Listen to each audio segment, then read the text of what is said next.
د نن شپې د 8 بجو خبري ټولګه مو د 2015 کال د لاسته راوړنو او پیښو ته ځانګړې کړې ده او پر دې ځانګړې خبري خپرونه کې راسره ځانګړی میلمه دی د نړیوالو چارو کارپوه ښاغلی عزیز مارد صاحب. مارد صاحب ستړی مه شئ، وخت د بخیر خپرونې ته هم په خیر راغلی. مارد صاحب په ټوله کې 2015 کال د سیاسي اړخه څنګه تحلیلوئ؟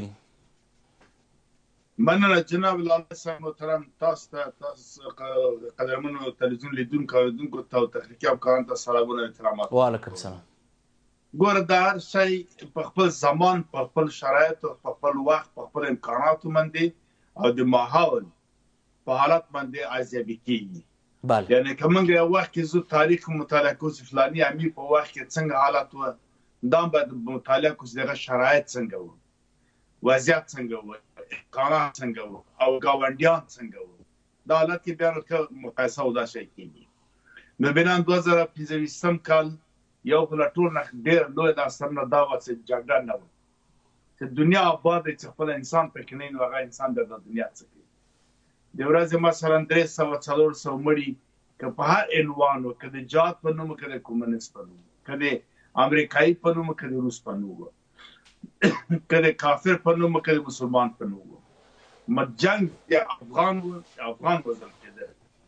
په هر عنوان چې په هر نوم یې څه ورکاوه. نو فضل د خدای و چې جګړه نه وه. په 2015 کال کې په بشپړه توګه غیر له دې چې پاکستان حمله وکړله او ورته جواب ورکړل شو، په دې هم خوشحال نه وو او دا مې تاریخي تجربه وکړه. نو د افغانستان 50 کالو جګړو ته کتل،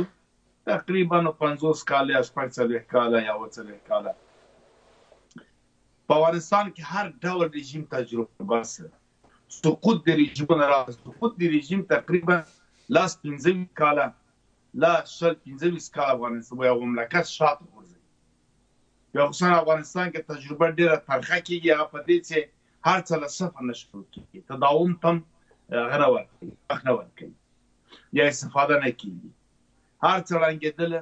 دا کار شوی په افغانستان کې. مختلفې ډلې، مختلف لاسپوڅي، مختلف حکومتونه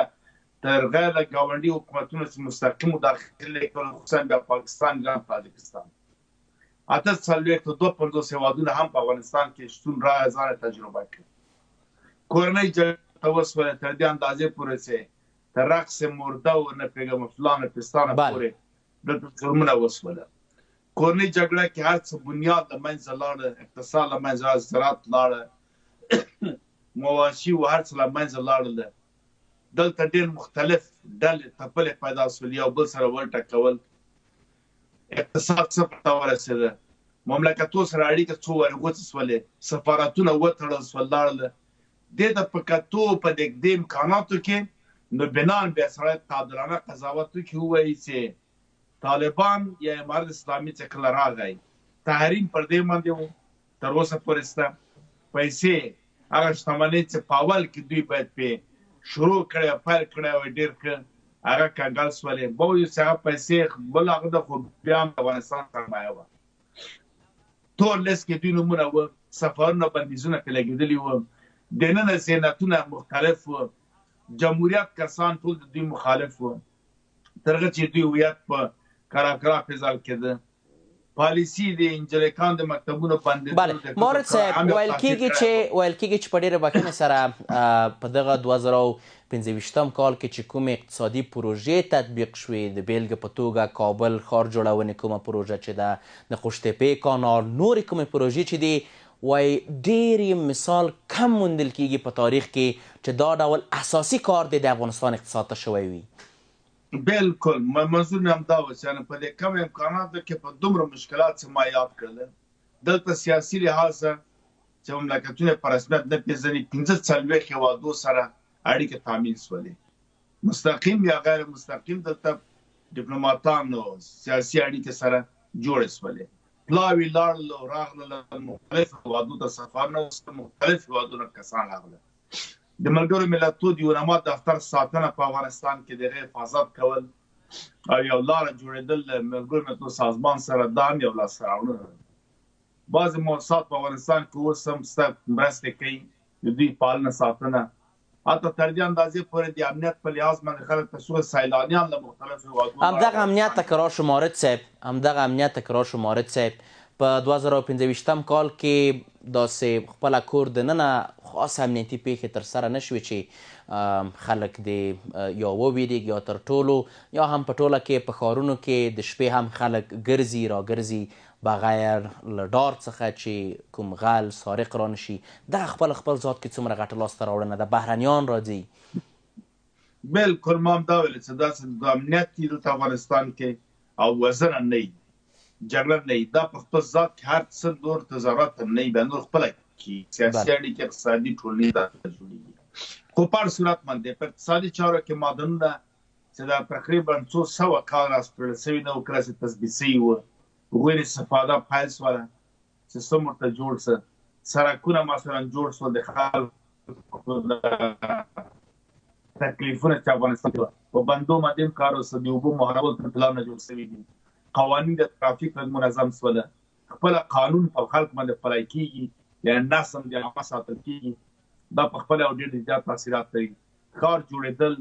رنګ او روغانه جوړېدل دا په خپله یو تاثیر لري او یاد د افغانستان د یو تصویر دنیا ته وړاندې کېږي پخوا خو داسې و چې ډېر بد حالات و اوس خلکو ته وړاندې کېږي دا په خپله هم یو ډېره غټه لاسته راوړنه ده همداسې د شرق او غرب سره یو بالانس سیاست ساتل د کماله پخوا به همدې ته نګراني ډېره وه چې څنګه له غرب و شرق بلاکو سره به امارات وکړای شي رابطه جوړه کړي امارات شرق بلاک